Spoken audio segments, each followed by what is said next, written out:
Well, hey, friends, welcome to Awakening's Ask a Scholar podcast. This is where you, the everyday Christian, can get your questions about the Bible answered by a biblical scholar. I'm Carla. And I'm Mike, and we're both glad that you decided to join our discussion. So let's dive in. Well, welcome everybody to episode 1, the very first episode of the Ask a Scholar podcast. We're super excited to be able to jump in today to get your questions on the book of Genesis answered. Today we have with us Dr. Ronn Johnson. Dr. Johnson has been an Awakening School of Theology instructor for 3 of our courses ever since the passing of our founder, Dr. Michael Heiser. He has been a great help and also just a really a well of information and just insight into the ancient Near Eastern materials and especially in the book of Genesis. And so we'd like to open the floor up for Dr. Johnson to share a little bit about himself and about where his scholarship has generally focused on. Yeah, thank you. I'm glad to be with you and with the school. I really appreciate the ministry you guys have. I'm glad to be a part of it. And of course, with Mike's background and our friendship, I feel like I fit right in the sense that where he was heading, I was heading as well. So in so many ways. So my background is a PhD in biblical exposition, which would be, in fact, when Mike and I were in school together at Dallas Seminary, he wanted to get into history, and I could tell that. So he was heading down an ancient Near Eastern history road from the moment his feet hit seminary.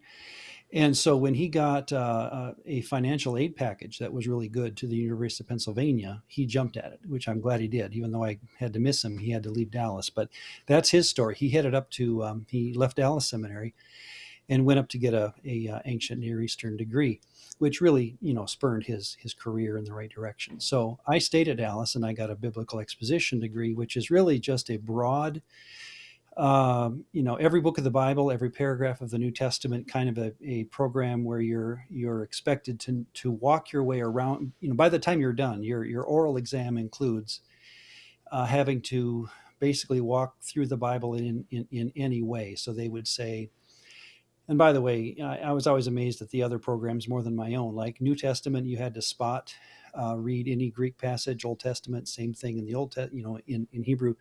For exposition, you had to be able to answer, so how does Hosea 12 and Genesis 32 relate? And you had to think on the spot. And we're doing that tonight because that's one of the questions. So that's my background. It's general Bible, big story kind of picture, frankly, which I was going into Bible college teaching, so I wanted that to be my background. When I was in Bible college, I was sometimes frustrated that a teacher would punt and say, well, that's a New Testament question, and I'm an Old Testament guy, so go down the hall and ask that. Well, so I kind of had this hope that I would have a broad picture. So that was my background, and we finished our dissertations about the same time. Mike and I, we kind of on the same subjects, and so as we paralleled our way through teaching and where we were in life and having kids and the whole thing, his specialty obviously was ancient Near Eastern. Mine was certainly that way after my dissertation, which got into that, but it was more general Bible. So then I taught for 23 years in a Bible college setting, and I pastored for 15 at the same time. So that's what brings us here, at least this point in my career. So. Awesome. Well, thank you for being on the podcast with us today. We're super excited to have you. And if you guys are ready, I'm going to jump right into our very first question. Does that sound good? Mm-hmm. Okay. Sounds good. All right. So the very first question we have says, considering all the similar creation stories from neighboring civilizations and the writer's purpose of Genesis being one of theological messaging, does this show us that Genesis 1 through 11 was actually written later than the rest of the book? My thought, and by the way, the first book I grabbed off the shelf in my library for this was Readings from the Ancient Near East. There are several kinds of books like this. This is by Arnold and Beyer in 2002, by Baker, I believe. But as you can tell from the title, Ancient Readings from the Ancient Near East, it's really just parallel stories, poems, prayers, cultic records, covenants and treaties, epic literature, and so forth, all from the ancient Near East around the time of Moses and thereabouts. So, a huge benefit to anyone who wants to read the Bible in better context would be to read the writings that we have discovered. And again, remember, 90% of what they knew would have been oral, 10% maybe written, and then we only have maybe 1% of that 10%. So we don't have a lot. But what we do have, to answer the question, I would say specifically, we would be surprised if we didn't have parallel stories of the creation of the world, right? In other words, if other people groups were not talking about this around the campfire, I'd be absolutely surprised, because who doesn't go out at night, sit around the fire, and think about how did we get here? So the fact that we have these other stories, and again, you can read about them, like the Gilgamesh epic, which is more about the flood than the creation, but there's all sorts of, we have maybe 10 to 20 of these creation accounts that we have unearthed. Does it make our Old Testament story older than the rest of the books? I don't think so. It doesn't make the biblical account any less authoritative in my mind, and usually in most biblicists' minds, or the evangelical scholarship world is not frightened by these stories, because again, we would have expected them. The difference, though, as the questioner adroitly mentioned, is the theological messaging that goes into the Genesis 1 through 11 story, because you come out of Genesis 1 to 11 clearly understanding that one deity both created the world and runs the world, and then demands that world worship him back.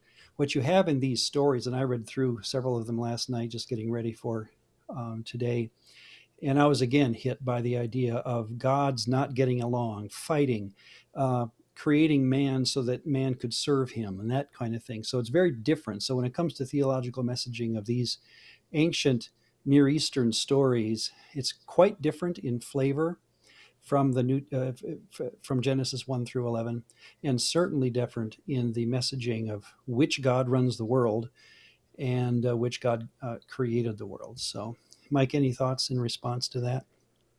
Well, one of the books that I immediately thought of about this question was this resource I had picked up a few years ago. It's called Creation Rediscovered by Leonard uh, Jeffrey Leonard. It's from Hendrickson Academic.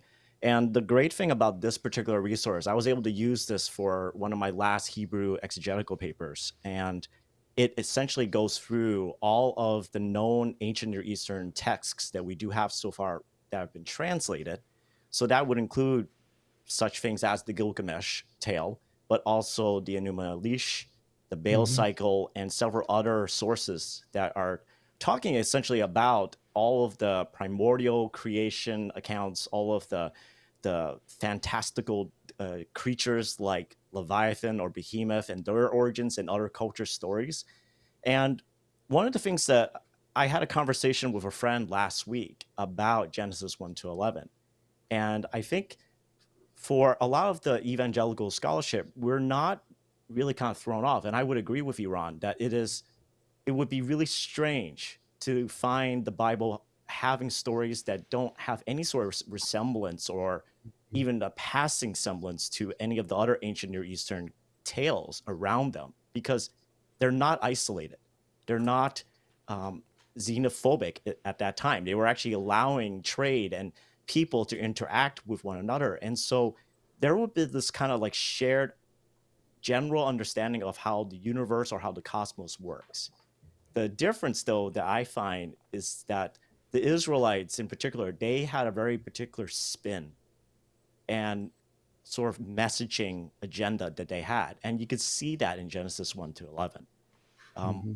With my friend, one of the things I mentioned to them is that Genesis 1 to 11, if this was maybe finalized around the time of the exile, because that's what some biblical scholars do believe, is that Genesis Mm-hmm. 1 to 11 was completed around the time of the exile, maybe during or maybe a little bit after, that it seems to be one of the agendas was to address Babylonian greatness, to push back on the concept that Babylon is the greatest of all things, and to take a lot of their tales where they had heroes and giants that were like these powerful beings that you want your family to be connected to actually turns out, no, you don't really want to say that your family's connected to them because they're not the heroes. Right. They're the And Genesis villains. 12 picks up on the other end of that, come out of there, leave that area, come over to this Yeah. land of Canaan and start over. So yeah, that's a good point. Yeah, that's great. Back to the question of what's later in earlier, Mm-hmm.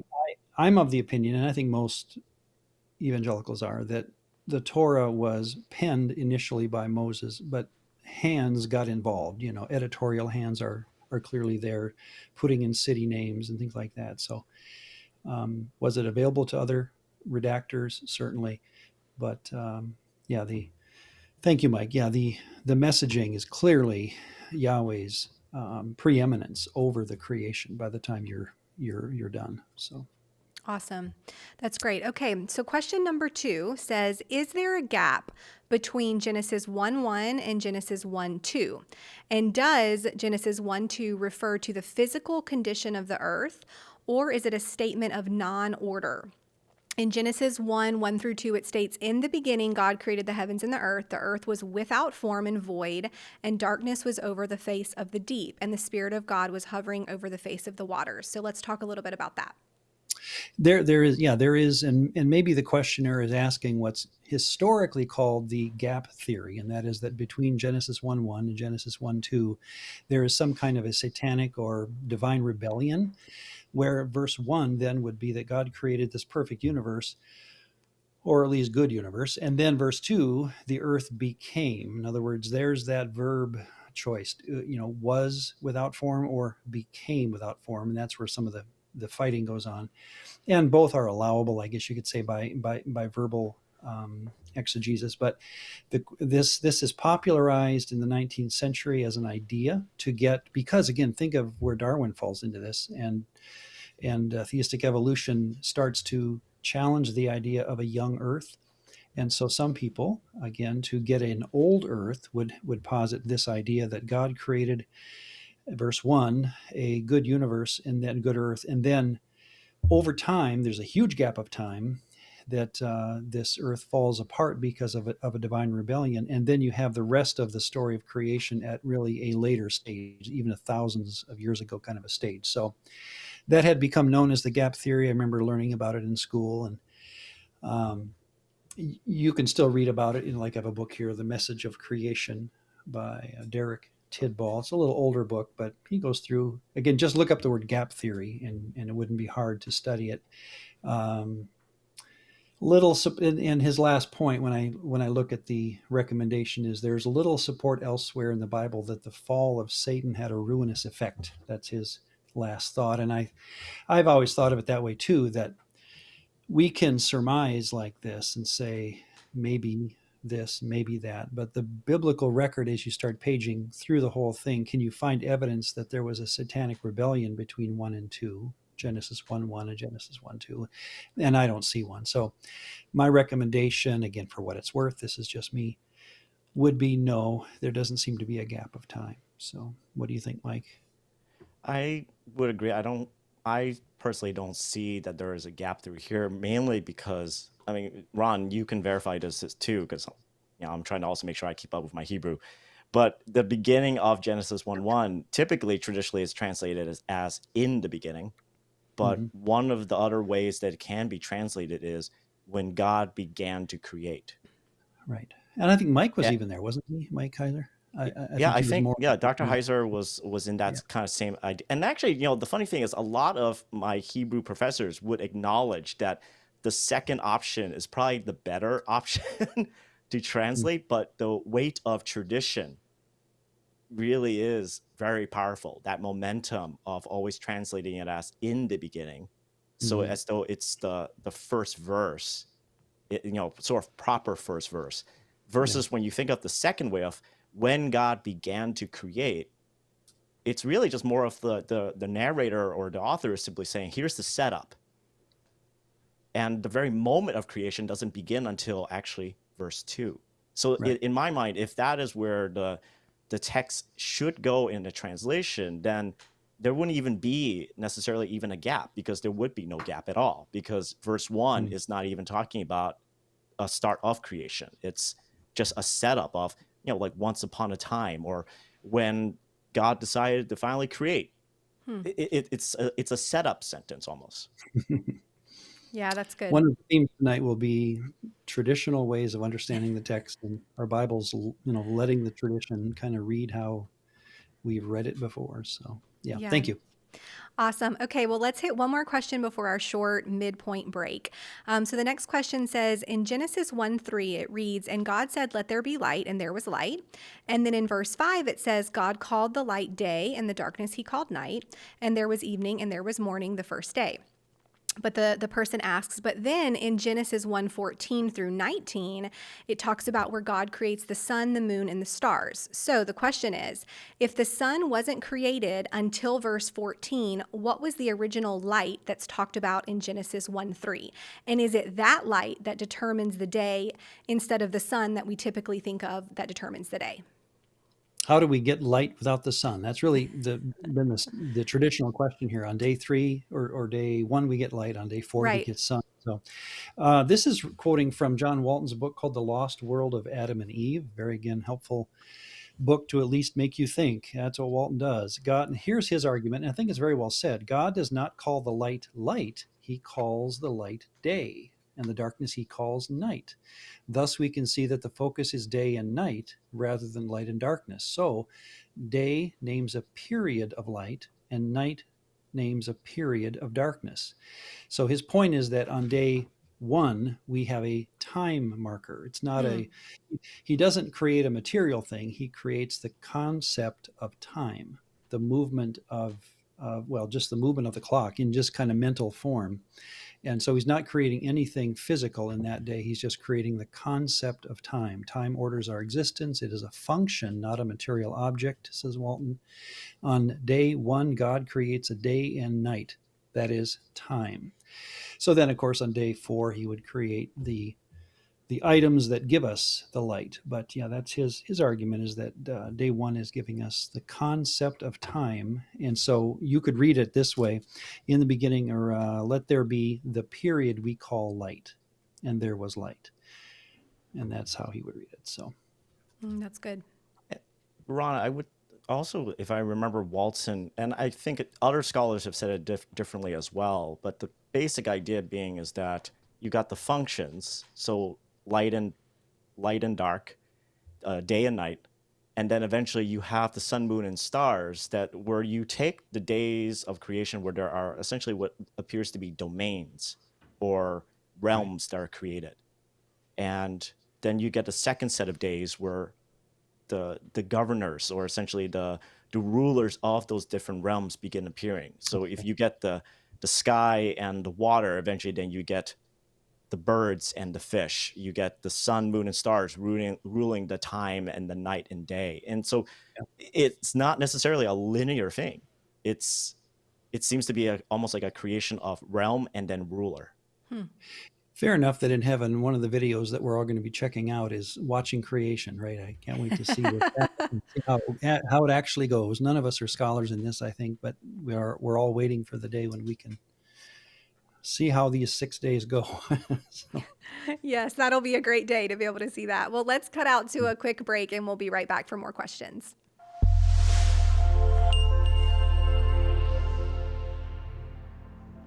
If you're not already reading with us, we'd love to have you start reading today. Every month in the Awakening Bible community, we read a book or several books of the Bible together. Readings are only 1 to 3 chapters a day, 5 days a week, with weekends reserved for catch-up or deeper study. And as you read, we know that you will likely encounter questions, but that's where we come in. Submit your questions at AWKNG.com, and we will do our best to get them answered for you right here on the Ask a Scholar podcast.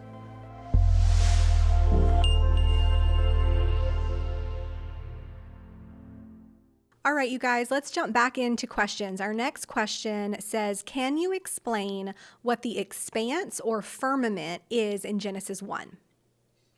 here's where, by the way, I'd recommend numerous study Bibles in your library. And instead of denominational or creedal ones, you can buy, the Geneva Study Bible, things like that, which are more historical theology ones. I'm not saying don't buy those, but for our kind of work when it comes to biblical study, especially like in Awakening School, and I know a lot of the professors that they'll have would be things like the cultural background study Bible. In other words, they're answering questions in the text of the study Bible that have to do with how did the first reader and how did the first writer mean and say what they did and be understood. So when that kind of question would be asked of this kind of Bible, the answer is pretty easy, and that is there's various synonyms for the sky in the Bible. So like in Psalm 19:1, the heavens declare the glory of God. The firmament, there's the same word that's used in Genesis 1. The firmament shows his handiwork. So notice the parallelism, the heavens and the firmament. So in their mind, and it's not a difficult concept or even a scientific one. It's just this idea, again, of being covered by this dome, gigantic dome of light. And so they called it an expanse or a firmament, and it was just a synonym for the sky. Did they think it was hard? They didn't tell us, so I don't know. But it's just a word. Again, as I read it, it's a synonym for what they saw above them. So. And I would recommend Dr. Heiser back in the Unseen Realm 101 or 102 course. He talked about this concept as well, and he expanded upon it on something for folks to look up, which is called the world tree. It's a ancient Near Eastern, and even in other cultures, they had a similar concept of this expanse and this firmament, but it was also connected to a larger structure, which was essentially a world tree. So imagine a giant tree with the earth in the middle, with roots and everything from the bottom, and then the whole entire sky is essentially part of the branch system. So that's just something for you to check out. He does mention it in the Unseen Realm 101 and 102 courses because it is just there. It's just part of how the ancient world generally thought by using other metaphors and other images that were around them. Interesting. Okay, our next question says in Genesis 1:27, it reads, "So God created man in his own image, in the image of God he created him. Both male and female he created them." Does this verse imply that there are other humans besides Adam and Eve? Or is this statement just a precursor for Genesis 2 when the Bible unpacks the creation of Adam and Eve? This is, and this came up in our podcast, Mike. Remember this? We talked through this, and I'd recommend. Well, here's where you don't have to have either view to be consistent with what I would call a divine counsel worldview. Just so the hearer knows you don't have to get plugged into one or the other of these views. But I would be, and I know Mike talked about this. He was on kind of both sides of this during different parts of his professional career. Again, reading John Walton and others, there's kind of a division of thought. So again, be comfortable with people saying either one of these. The traditional view is that Genesis 1 is the creation of everything, including Adam and Eve, one man, one woman, and that chapter 2 is a recapitulation, being more specific about the creation of Adam and Eve. My personal view is that if I was reading this the first time or sitting at the knee of an adult reading it to me as a child, and I heard that in the image of Elohim, he created him, male and female, he created them. Then God blessed them, and God said to them, be fruitful and multiply. I would presume that the world in my mind's eye would be peopled with many, many, many animals, dogs, birds, fish, and humans. That's just the way the story reads. So in that story, then, in that case, you get to chapter 2, verse 4, and you would have a telling of God's specific creation of a male and female in a garden. So that's my opinion, that chapter 1 does give, as the questioner asked, the sense that there were many humans there. And then chapter 2 in that story would have a specific man and a specific woman put in a hobby farm called the Garden of Eden. And the story would go from there. So. And let me jump in here because this kind of plays into the next question, and I think you guys can kind of talk about this together. The very next question says in Genesis 2:8, it says, "And the Lord God planted a garden in Eden in the east, and there he put the man whom he had formed." So their question is, it says, it sounded like Adam was created somewhere else and then placed in the garden. If that is the case, do we know where he was originally created? So maybe work this question into your discussion here because it kind of plays off what you were just sharing. Yeah, the word put there is very common. Sum is 574 times. I looked, and very common word: put, set, laid, make. Again, very common word in Hebrew. So my guess would be I have no idea that whether God put him there from creating him, somewhere else and dropping him in. I don't know, but the text isn't clear. So I would say I don't know. It's an interesting idea, but I don't Mhm. know.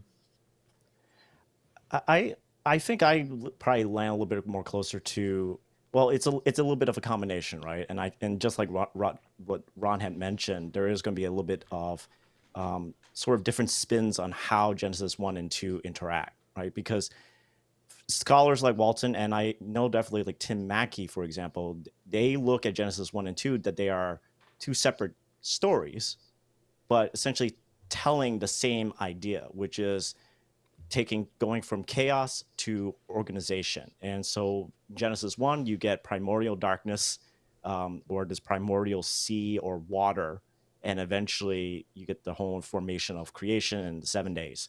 But in Genesis 2, the chaos or the uncreation portion is essentially this concept of this dry wilderness, this desert land.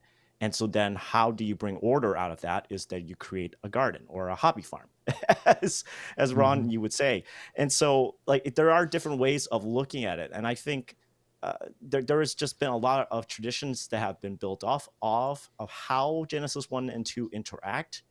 There does seem to be almost a consensus by the time we get to the New Testament times that Adam and the humans created in Genesis 1, that they were one and the same. I don't know if does that mean that's the way that we ought to look at it, but it just seems to be that was the kind of the trajectory of the way that the stories were received by the time we get to the times of Jesus and Paul. But Mm-hmm. I would just say that, let the text speak for itself. It just offers a lot of different possibilities. I do think personally that Genesis 2 is almost like a concentric circle. It's spiraling into a more focused point on talking about Adam and his wife, about the initial reasoning of why we as humans find ourselves in the state that we are in now. And would it be fair, Mike, to say that the question is more importantly thought out, or that you really have to think about this story more at the end of Genesis 3 when Adam and Eve are kicked out of the garden? Into which kind of a world do they wander? Is it a Hmm. world full of humans, or is it a world that's totally pristine and empty? And that's where you have to kind of put your feet down and say, well, I'm going to take view one or view two based on what kind of world they're going into now that they're leaving the garden. So And I think and I do understand what you mean, Ron. I think there's just a little bit of hesitation of almost like there's this implied, if Adam and Eve, for example, were a separate, special pair of humans that were created, I think the concern is I can see some folks taking that as a way of saying there's a special subgroup of humans who are Hmm. more special than other humans. And that's where I get a little concerned theologically of how some but yet people the could text wouldn't spin allow that. that because of 126. Let us make man in our image. So all those humans, even if there were other humans created in that bigger world out there, they are still in the image of Yahweh and divine Hmm. beings. So that I that's I just would definitely go that way too if I was addressing that. But that's what I mean. Sometimes I am also cognizant that there are some folks who would try to say, haha. So we now can have to figure out which specific subgroup of humans are more human. yeah. Um, so yeah, I totally And then of appreciate the course point about going back to everything 126 though. bottlenecks with Noah too. He's the only guy left. So we have, whatever you do with Genesis 1, you're going to have to kind of start over with Genesis 9. That's That is true. That's a good that is point. very true, very true. Well, that's good to see both sides of thoughts there. So let's jump into this one because I think this is a good question. It says, please explain the main problem resulting from eating the fruit in Genesis 3. Is the main problem death and having to now return to dust and not have access to the Garden of Eden and the Tree of Life anymore? Or is the issue sin, disobeying the order that God gave? And based on that, how do we effectively communicate the main issue here and the role that it plays? Yeah, let me, Mike. I'll give you my view, and I'd be welcome to hear your thoughts back. And I hate to borrow from the New Testament and push things back into the Old, but when 1 Corinthians says that the last enemy to be destroyed is death, to me that gives a picture of where the biblical writer has been for a long time, and that is thinking what we got out of Genesis 3 that we've got to figure out how to undo is the issue of death, if anything. So to me, quick answer would be that the main problem coming out of Genesis 3 is, yes, they are not going to eat of the tree of life, thus they're going to enter a world of carbon-based reproduction, which is, the plants were already doing this, probably the animals already were. So now Adam and Eve are going to join a rhythm of life in which you have children because you need to reproduce. So if there's a secondary problem, I would call it the sinfulness of man. And yet, and yes, there's going to be themes that have to do with that. But in my mind, to answer the question directly, as the questioner asked it, yes, the problem, the main problem coming out of Genesis 3 is the dust to dust issue, and that everyone is born with the knowledge that they will die. I would agree. I think the way that yeah, I know you're hesitant about jumping over right to the New Testament, bringing it back into the Old. I have absolutely no problems about jumping over even to like early church fathers like Athanasius, right, where he Yeah, beautifully wrote I the concept that yeah, yeah. death or corruption is the ultimate problem, and Mm-hmm. that us as humans, we are faced with the problem that that we're constantly just breaking down and we're being corrupted by death. And Mm, I see death as a problem where it perpetuates even more death, which is what eventually perpetuates into our tendency to be depraved or to do things that are wrong just because we're all selfishly trying to avoid death some way in some form. And so I think the ultimate problem, yes, is death. And what Jesus and what the ultimate solution from God is, how do we reverse that ultimate curse? How is that going to be resolved? And since he is the creator of life and the one that can overcome death, he is the only one that can actually answer that ultimate problem. mhm. And I know this is not the question, so pardon me, Carla, but Mike Heiser was interested in an idea, and I personally had it before. I talked to him once, and I remember at a conference we kind of came to a conclusion that we were thinking the same way about the concept of conditional immortality, and that is that every human is born with the possibility of becoming immortal through his joining the family of Abraham and thus inheriting eternal life. And again, there's a lot packed in there, but the idea that we are born carbon based, dying creatures, it takes us 70 years to get there, but we're born that way. And Mm-hmm. unless God reverses that process through the resurrection of Jesus and the story that goes with that, people will die. And so in that story, and I like it. In other words, it seems to be what John 3:16 is all about. So I just throw that in there, that the idea of conditional immortality that I know Mike enjoyed. I was thinking that way before we talked at one point, and I remember having a good conversation about that idea. So Okay, great. That's awesome. All right, well, let's try to hit one more question. We'll see if we can get to two before we've got to end this episode. We'll save the rest for part two. But let's hit this one. It says, why is Genesis 3:14 through 19, when God addresses the serpent, Adam, and Eve, formatted like a poem? Is all of Genesis 3 considered a poem? And if so, does this have implications for interpretation, or was it just a means to be helpful with the oral tradition of sharing the story? yeah, that's a very well thought through question. And I Yeah. would say, even as I was looking at the Enuma Elish and the Gilgamesh epic and these parallel stories of creation, they're all formatted as well in stanzaic structure that looks like a poem. I think that does give the hint, the sense that we're dealing in metaphor, similes, things like that when we're talking in these stories. And so, a quick answer I'd recommend is yes. That when you have Genesis 3, was it 15 to 18 was the specific question? Mm-hmm. That yes, that what we're dealing with there is a, and please don't be bothered, folks, by the word myth, because myth does not mean not true. Myth means story laden with meaning. And so when you begin to speak in mythological phraseology or mythic terms, sometimes you can often be telling truth through them. And so I think the Genesis 3:15 and on idea of a snake going on its belly, and the man having thistles and the woman childbearing, those are put in poetic structure to give a sense of truth that is not like a narrative, prose, like it's a scientists going through a list of biological issues. He's trying to give a sense of why we are. How did we get here? And that's how you would have read it. And so I think quick answer is, to the questioner's point, that's a good catch. I think you have those kind of phrases that fall into poetry for good reason, and that would be a good example of it. Hmm. One of my Hebrew professors, the way that he kind of generally, the general principle whenever we encounter poetry within the Hebrew scripture was to start noticing, does this expand the possible application of that text? Is it just going to apply to just Adam and his wife at that moment?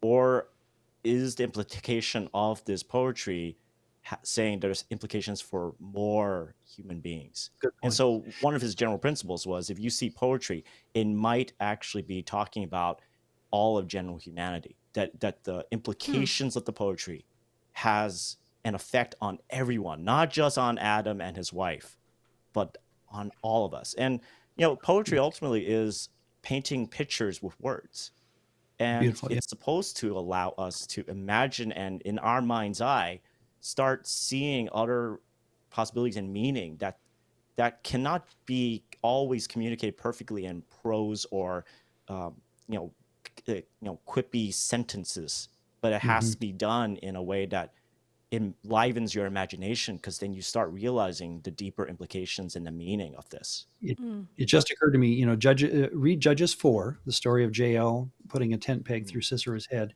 and then Yeah. read Judges 5, which is the poetic retelling of the story, and it's much more fun. It has Yep. Jael's mother Sisera's mother looking for him. Why is he so long in coming home? And he must be having spoils and stuff. In other words, it's not true, but it's a poem, so it's putting into emotional recapping of how that story would have felt if you had been there. So that's, to me, a good example of maybe what Genesis 3:15 is trying to do. So thank you, Mike. That's a good point. It does, to the questioner's point, broaden the application of how Adam and Eve's cursing, if you want to call it that, could be applied.